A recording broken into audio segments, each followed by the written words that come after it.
Nggih kula waca Arabe mawon. Engko napa? Nggih, bismillahirrahmanirrahim. Ilahi kullama akhrosani lu'mi antokoni karomuka. Gusti ketika saya didiamkan oleh kesalahan-kesalahan saya, antokoni karomuka, maka saya digerakkan oleh sifat lomane jenengan. Itu perasaannya hikam. Misalnya sampean ngerasa dosamu akeh terus rawani donga, ngerasa salahmu akeh terus ngerasa ora ahli swarga. Niku jare hikam, Gusti kula nak eling salah kula kok ora pantes mlebu swarga. Tapi nak eling lomane jenengan nggih pantes mawon. Lha iku dindos wong ngono niku wis dindos. Dina eling dosamu sampean akeh kan gak pantes mlebu swarga. Tapi nak eling jembare rahmati Allah nggih pantes mawon. Ilahi kullama akhrasani lu'mi antokoni karomuka. Wa kullama ayasatni ausofi atma'atni minnatuka. Ketika saya putus asa karena sifat-sifat saya yang buruk, maka saya akan digerakkan lagi punya harapan karena saking melimpahnya nikmatnya jenengan to peparinge jenengan. Terus beliau disarah-sarah dicontohkan. Saat Umar masih kafir itu pernah gak minta jadi muslim kan enggak, tapi ketika Allah menghendaki dia jadi muslim maka jadilah Umar seorang yang muslim. Jadi orang tanpa keinginan pun kalau Allah menghendaki baik ditarik yang menjadi baik. Artinya kamu jangan percaya wong aku apik dadi wong apik piye, wong aku ngene. Wong sing ora tau niat apik wae iso diapikno pangeran kados sinten Sayyidina Umar. Sunan Kalijaga ketika nggarong ning gone Sunan Bonang niate ya untuk emas. Niate wae elek, tapi ketika Allah ngersakno dadi apik ada takdir yang memandu dia jadi apik, bahkan dadi wali. Itu wakul lama ayasatni ausofi, ketika saya diputus asakan oleh sifat-sifat saya yang buruk, maka saya akan diharapkan lagi, diberi tomak, diberi harapan oleh banyak peparingnya napa jenengan. Jadi intinya kalau suwun khasnya madhab Sadili itu melihat sisi positif. Jadi misalnya jenengan sholat misalnya, ini rungokno tenan nggih. Misalnya jenengan sholat, potensi gak diterima itu tinggi. Mungkin kita ada ikhlas, mungkin kita ndak tumak ninah, mungkin kita banyak melakukan kesalahan, mungkin eling macam-macam. Itu potensi yang menjadikan kita sholatnya ndak diterima Allah. Tapi cara madhab Sadilah berpikir gitu itu tidak boleh. Kamu harus ingat bahwa sujud ini luar biasa. Banyak orang yang nggak diberi anugerah sujud. Orang bertahun-tahun, berpuluh-puluh tahun hidup kafir tidak pernah sujud. Kamu sekarang ditakdir mau sujud. Jadi mestinya kena bersolat subuh. Matur nuwun Gusti tadi saya sujud sama jenengan. Matur nuwun Gusti tadi saya rukuk sama jenengan. Gak usah mikir buat ditampa ora, ijek eling terus. Nanti setelah zuhur ya begitu. Eling terus tadi ditakdir sujud, ditakdir rukuk, ditakdir sholat. Sehingga madhab Sadiliyah itu sampai mengatakan begini. Orang yang beribadah meskipun sedikit dan yakin bahwa itu peparingi Allah, minnah dari Allah, itu lebih baik ketimbang ibadah banyak plus merasa kurang. Di misalnya Mustafa sholat, bersolat duhur gak marem, mungkin duhurku salah terus berbadiah kok sholat meneh. Sing kula sholat duhur tok ora usah. Saking syukur kula. Iku dhuwur kula makome. Ya nganti saiki dhuwur kula perkarane ngene iku dene kelakuane cek ngene iku dene. Karena ketika diberi pangeran ora marem. Kurange, tapi kurange niat elek. Kayak pangeran polisi, ngono pangeran ra nampa kurang ngene kurang. Pangeran ora ndek watak ngoten. Enggak terlalu prosedur, ngger wong wis sujud niate apik yo apik. Ya mulane kula nate debat mbek jenengan kula kan bolak-balik cerita. Sampai nak sujud itu untuk menjadi sah itu kan bathuk, tangan loro, dengkul loro, delamaan loro, sehingga harus sujud pada 7 anggota. Jadi menurut madzhab yang asoh kalau sujud itu harus 7 anggota. Tapi ada ulama yang mengatakan cukup bathuk tok ambek sikil. Angger wis ngene jenenge sujud. Alasannya ulama iki masuk akal. Saiki nek diwalik. Ana Zaid yang muslim. Bathuke ditemplekno bumi niat sujud ning berhala, hukume kafir ta ora? Enggak jawab ya, kafir kan? Iku syaratnya anggota 7 apa asal bathuke nemplek? Mulane jari ulama sing kaul sani. Lah iya nggo murtad ora usah syarat kok nggo bener. Syarat. Lah iya sing digo murtad ora usah syarat kok sing sujud nggo pangeran. Syarat. Nggo syarat. Nah ngono ora usah syarat anggere ngono ya jenenge sujud. Buktine wis sah nggo dadekno murtad. Yo, ulama yo macam-macam. Mana kau jangan aku ilmune sakit. Artinya sampean ra kudu anut mazhabku. Maksudnya mergo kula lah ya sadar sebagian mazhab saya itu masalah bagi Anda. Tapi saya ikut Anda lebih masalah kan. Ngopo kok ora roh? Maksudnya kan gak jelas. Acuannya hukum ndak jelas. Ya karena tadi kamu sekolah di Australia, di Amerika, wong kok kancanan wong kafir. Tapi barokahnya anak-anak yang sekolah di sana, yang kerja di sana, akhirnya di Amerika ada masjid, di Australia itu barokahnya mahasiswa, pekerja, orang kedonyan macam. Sekarang orang kedonyan di Taiwan, di Korea bikin komunitas masjid. Ya, akhirnya di bumi Allah di sana ada yang sujud. Ya itu nyata. Meskipun teori Anda juga nyata, sebagian mungkin katut widoan kono katut macam-macam. Sama-samanya ya sudah kita berpendapat ya seperti itu. Wallahu a'lam yes, ya mungkin naik HP, mungkin naik ora, wallahu a'lam supaya donga supaya HP. Tapi kan kita tidak satu arah karena ngendikan ya seperti gojlokannya Allah dengan Nabi Ibrahim itu kan kelihatan. Malaikat Israel berjabut Nabi Ibrahim. Nabi Ibrahim gak terima, gak iso Israel. Aku kekasih pangeran. Mosok dipateni. Hal ra'aital khalil yumitu khalilah. Ono kekasih mateni kekasih. Mesti keliru perintahmu Israel. Semune ngono Nabi Ibrahim, kowe tetep dipateni. Cara Israel wis menarik. Akhirnya balik teng pangeran Gusti amartani ila abdin la yuridul mauta wa yaqulu hal ra'aital khalil yumitu khalilah. Ya Allah, Engkau memerintahkan saya pada hamba yang enggak ingin mati. Dia bilang masa ada kekasih membunuh kekasihnya. Cara Israel masuk akal, bisa mikir juga Israel. Cara dekne masuk akal. Jawab Allah ini. Qullahu jadi katakan pada Ibrahim hal ra'aital khalil yakrahu ayyal khalilah. Ibrahim kandhani, ana tah kekasih tapi ra siap ketemu sing dikasih. Artinya kalau tidak berani mati berarti ra siap ketemu. Jadi bilang ke Ibrahim, apakah ada kekasih yang enggak siap ketemu kekasihnya? Dia malah Israel marah dengan Ibrahim, kata Allah, enggak ada kekasih yang benci ketemu kekasihnya. Oh yes, mati saya kira. Nah, itu logika yang terbangun. Makanya dengan perbandingan logika itu akan kelihatan. Pertama koyok-koyok logika Ibrahim itu masuk akal. Tapi ketika Allah ngendikan, ono tah kekasih ra siap ketemu kasihnya. Nah kitab Mahalli itu kitab yang menjelaskan sekian teori fikih yang tidak mansus ya, saya ulang lagi, yang tidak ada nasnya. Kemudian diulang-ulang oleh cara berpikir tadi. Nah, akhirnya jadi kitab khilafah, kitab ikhtilafat dalam Syafi'i yang paling dianut ulama seluruh dunia. Jika terus Habib Zain Samangke semua ulama itu rujukannya kitab Mahalli. Ya karena tadi yang tidak ada nas, saya ulang lagi, yang tidak ada apa? Nas itu ada sekian pilihan kaul. Ya sama-sama masuk akal. Meskipun dalam tradisi tertentu kita tidak mungkin mempraktekkan. Ke wanita kok jenazah kok guri. Nak komen taqabbala wa minna minkum taqabbala. Ya Karim pasti dia kewo Kiai Sabreng. Jenazah iki kok apa? Guri. Tapi saya sekarang mulai curiga dengan di Arab Saudi karena tetap ada sholat gaib tapi mayatnya sudah enggak di depannya sudah. Kalau menangi rian tentang buku-buku mayat itu tapi itu mungkin karena teknis ya. Karena yang mati terlalu banyak dan sering. Musim haji tok umpiro wae keselen dak kok napa. Kula terusaken. Jadi kalau janut wong kafir ning menyangkut hawa nafsu. Tapi nak menyangkut kebaikan wong kafir sing kita kadang kalah baik dalam hal sosial. Ya malah Allah kadang melehno kita mergo kok kalah mbek wong kafir. Misalnya ngeten gini, makanya Imam Suyuti nafsiri falatutil kafirin fi hawahum. Dalam hal yang bersifat hawa napa? Nafsu. Misalnya begini, saya contohkan, Allah melehno wong mukmin. Ada sahabat ketika perang itu tangannya terputus, kakinya juga terputus. Terus matur Rasulullah, ya Rasulullah gara-gara perang derekno engkau, saya tangannya putus, kaki saya putus. Ternyata tidak diapresiasi sama Allah, malah disalahkan. Gini kok Allah terus nurono ayat iyam saskum korhun faqad masal qoma korhum mislu. Jika Anda luka karena perang, orang kafir pun luka.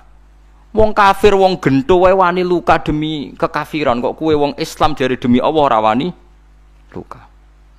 Sehingga masyhur di kalangan para ulama, nanti setiap kebaikan itu dibandingkan kezaliman. Ya saya ulang lagi, nanti setiap kebaikan itu dibandingkan kezaliman. Misalnya kita jadi kiai ora enak, ora gaji tetap, setepak-tepaan, kadang untuk duit, kadang ora. enak jadi PNS gajinya tetap. Nanti kita disalahkan Tuhan. Pedagang narkoba itu gajinya juga enggak tetap. Risikonya tinggi, ditangkap polisi, hukumannya mati, itu saja berani. Kowe ngiyai trimo ngono rawani. Kowe tahajud kanyeben, bengi-bengi tangi tahajud kanyeben. Tukang maling ayam bengi-bengi tangi nyolong. Risikonya tinggi ya anyep wani. Jadi nanti kowe di depan Tuhan dimaki-maki, kesalahan kita akan dibandingkan kezaliman. Lan ana wong saleh diutangi dhuwit ora oleh medhit, sebenarnya dibandingno. Maling mbek maling utang-utangan, wong saleh ora utang-utangan. Ya memang begitu. Nah itu yang dimaksud ayat intakunu ta'lamuna fa innahum ya'lamuna kama ta'lamun wa tarjuna minallah ma la yarjun. Jika kamu merasa sakit karena berjuang demi agama, orang-orang zalim juga sakit karena kezalimannya. Toh mereka berani. Coba jadi kiai bandar narkoba resikonya tinggi mana coba? Resiko jadi bandar narkoba, antar geng narkoba juga musuhan, takut ditangkap polisi. Jadi kiai paling ono wong hasud sithik-sithik. Paling wong ngrasani. Kiai iso ngene omong tok ora iso nglakoni paling gitu. Padha kiai ini paling hasud. Ya sithik-sithik lah, paling serek. Kalau bandar narkoba gak cocok, nembak. Karena rivalitas mereka ekstrim. Sehingga kalau sampean cemen jadi kiai nanti ya diingatkan Allah dibandingkan orang apa? Zalim. Jadi eling-eling ya, terus semua kesalahan kita, loyalitas kita pada agama nanti dibandingkan orang zalim karena mereka loyal sama pekerjaannya, sama kezalimannya. Enggak terus preman-preman nak belani konco wani mati. Kadang kiai santri belani kiai ini rapati wani mati. Repot preman-preman nak tobat repot. Kulo nu rada nyesal mek tobaté preman. Nak ana preman teng perapatan tobat. Niku terus ning masjid, men itikaf terus mbek wong sopan. Niku ora pas ajane. Nah, tobat itu tetep ning perapatan. Sing dhisik ganggu wong disingkirno. Dadi ku tobat tenan sehingga dhisik perapatan sing gawat dadi gak gawat. Mergo sing preman gawat diganti preman sing lunak. Ora terus ning masjid ya sing iki tetep diganti generasine ngono. Mestine maksudnya mesti ora kok terus elek mboten mestine tobaté ngoten niku. Sayyidina Umar itu dulu itu menakut-nakuti orang Islam. Angger ana ndekne wong Islam wedi kabeh. Terus Abu Bakar ya wedi kabeh wedi. Suatu saat Rasulullah mlaku-mlaku ngerti Umar gulut ning ukat, menangan. Terus kata Rasulullah andekan yang Islam itu hebat Islam. Hanya Rasulullah berdoa wa ma'izal Islam fi Umar. Akhirnya Umar masuk Islam. Hari Kamis masuk Islamnya. Ya sekira tau mikir to sak dinane kula roh sak dinane dongane Kamis masuk Islam Jumat. Ning omahe adike ning gone IP-ne. Mergo diwacana Quran surat Toha. Bareng Islam metuki Nabi, walhasil bar Islam teng Zaid bin Arqam ning mbene Nabi terus langsung marani omahe Abu Jahal ora terus ning masjid menenge mboten langsung marani Abu Jahal. Angger ki ganggu Nabi tak pateni. Bariku marani Abu Jahal, aku saiki wis Islam iki ganggu Nabi tak pateni. Gentenan wong kafir sing delik. Paham nggih?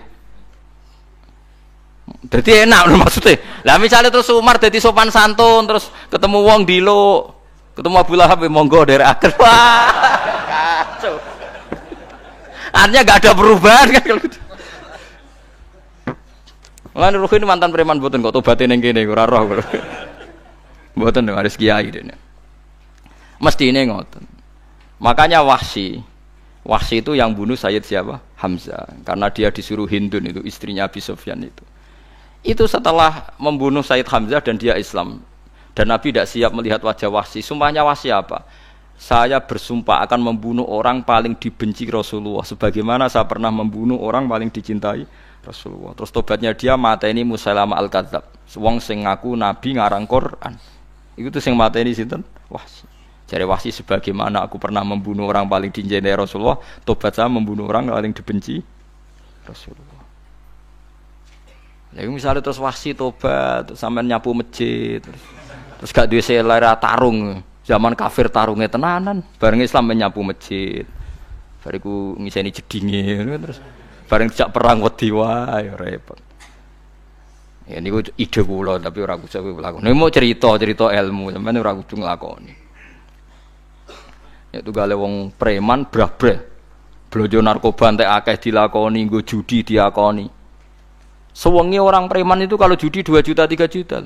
Bareng tobat ngeboni masjid 10.000.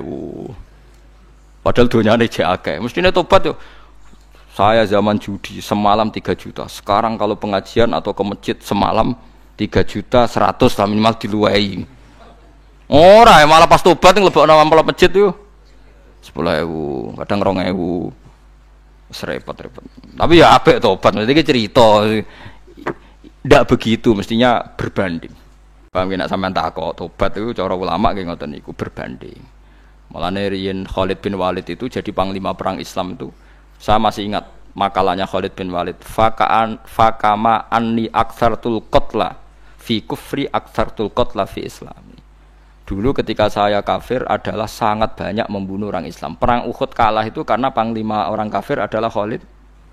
Dia cakap sekali dalam mengatur strategi perang. So, Khalid itu utek elek kan. Pikirannya ala sahabat yang menuso ruhin es. Kayak wong wedok ambek apa jenenge ghanimah mesti medun. Sahabat ora kabeh kaya aku kan ono kaya kue barang macam-macam. Gunung Uhud itu dhuwure mok sak musolane iki jamira Gunung Uhud kaya Merapi niku mboten. Nah kalau Merapi amanah ning dhuwur tetep ra kenek, meleyang to. Jadi Gunung Uhud itu dhuwure sak musolani mbok dhuwur pundi. Wong kula nate mriko bolak-balik kan nggih bisa nek urung tahu. Kula kaya wong India dadi melok itikaf teng Gunung napa? Uhud. Mbok piye dalile mbok ya ora roh. Lah itu Khalid bin Walid pinter, dia ketika kalah itu muter ke belakang terus ghanimah itu dilepas. Ya, dulu itu dalam perang dulu tuh ghanimah itu kan perempuan sama apa? Ya sama barang-barang itu. Ketika dilepas itu dianggap sudah mengaku kalah. Ada sahabat yang kok ruhin itu udah akabir sahabat, ada sahabat papan atas, sahabat yang seperti itulah. Sahabat kebanyakan turun ternyata Khalid itu muter terus naik dari belakang. Pas sahabat turun, dia naik dari apa? Yo penak karek manai kok dhuwur, itu akhirnya kalah. Itu ya gara-gara strategi ini Khalid bin Walid. Nah terus dia bersumpah, saya bersumpah semua kecerdasan saya, semua kecanggihan saya akan saya gunakan untuk membela Islam. Nuklimake itu di perang Tabuk, di perang Yarmouk, di perang Tabuk. Itu di panglimani siapa saja yang ditunjuk Nabi itu kalah. Termasuk Ja'far bin Abi Thalib itu padahal panglima yang ditunjuk Nabi. Usamah ya kalah. Abdullah ya kalah. Semua yang ditunjuk Nabi itu mati semua. Akhirnya panglima diambil siapa? Khalid. Taruh saja gini strateginya. Anggap saja Arab itu padang pasir. Tidak sampean biar tahu bahwa orang soleh yang cerdas itu banyak. Jangan kira soleh itu tidak butuh kecerdasan, butuh. Arab itu kan padang pasir. Mau jelas gini, gambarannya apa? Padang pasir. Itu kalau perang itu kan taruh saja orang Islam itu 3.000 musuhnya 10.000. Memang kejadiannya gitu, 3.000 musuh 10.000. Itu kan berbanding berapa itu? 30 ya? 1 banding 3 ya? Nah itu dulu pasukan-pasukan Islam dulu itu sama-sama seperti soft sholat, jadi memanjang. Ya akhirnya perang itu kelihatan sekali mana yang sedikit, mana yang banyak. Habis Khalid strateginya dirubah. 100 orang di depan, anggap saja gitu, pokoknya tak kayak gambaran coro Jawa paling gampang. Lagi mau cek kitabnya malah bingung tuh. 100 pasukan kuda yang di depan tuh disuruh negarkan kuda, disebut fal mughirati subha itu. Yang itu wal adiyati napa? Dhabha fal mughirati subha itu. Ya, pokoknya anggap seperti itu. Fal muriyati apa? Qadha itu. Kuda yang 100 di depan disuruh menegarkan. Pokoknya kon gerak sehingga debu itu banyak bertebangan. Terus pasukan yang 3.000 itu disuruh memanjang. Memanjang sepanjang-panjangnya. Karena di depan ini ada tegaran kuda tadi, orang kafir yang di sana itu melihatnya ada bantuan datang baru. Wih, pasukan Islam itu kewakeh, panjang lagi. Dikira jumlahnya itu sampai 50.000 lebih.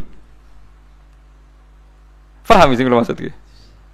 Sehingga wong kafir melaju perkara ini tidak mungkin kita tandingi. Orang Islam dapat bantuan baru, padahal ya wongnya podo. Mau baris setok dirubah. Nah, misalnya sing mimpin Mustafa sembah jare mati ya sahid, ya mati kabeh wong Islam. Lah itu artinya dia masih ingat betul, saya dulu pernah menggunakan kecerdasan yang sama untuk mengalahkan umat Islam. Saya bersumpah kecerdasan yang sama akan saya gunakan untuk memenangkan Islam. Lha coba bayangno to nek ning padang pasir 3.000 orang yang 100 di depan negarno kuda supaya pandangan tidak begitu jelas. Terus yang belakangnya memanjang dari jauh kan kelihatan pasukan dapat bantuan baru. Padahal ya orangnya sama. Akhirnya orang kafir merasa wah nggak imbang. Kita ada imbang karena orang Islam dapat bantuan. Terus menang perang itu. Lah itu tobat bener gitu loh. Orang kok pas kafir cerdas, buareng Islam tobat nyapu masjid. Sebarigus ngaji ngantuk. Padahal zaman kafir cerdas, memperdayakan ekonomi nganti sugih belgeder. Bareng Islam terus dunia nentek melarat terus nyapu masjid, sebariku sholat qobliyah ba'diyah mulai mau poso sunat. Ya ndak apa-apa itu, tapi sugih tetap kok zaman kafir sugih. Zaman Islam kere, mestinya zaman Islam ya sugih, terus kecerdasan dan hartanya untuk liizatil Islam wal muslimin. Mestinya, tapi ya enggak apa-apa kalau ada tobat model gitu ya enggak apa-apa.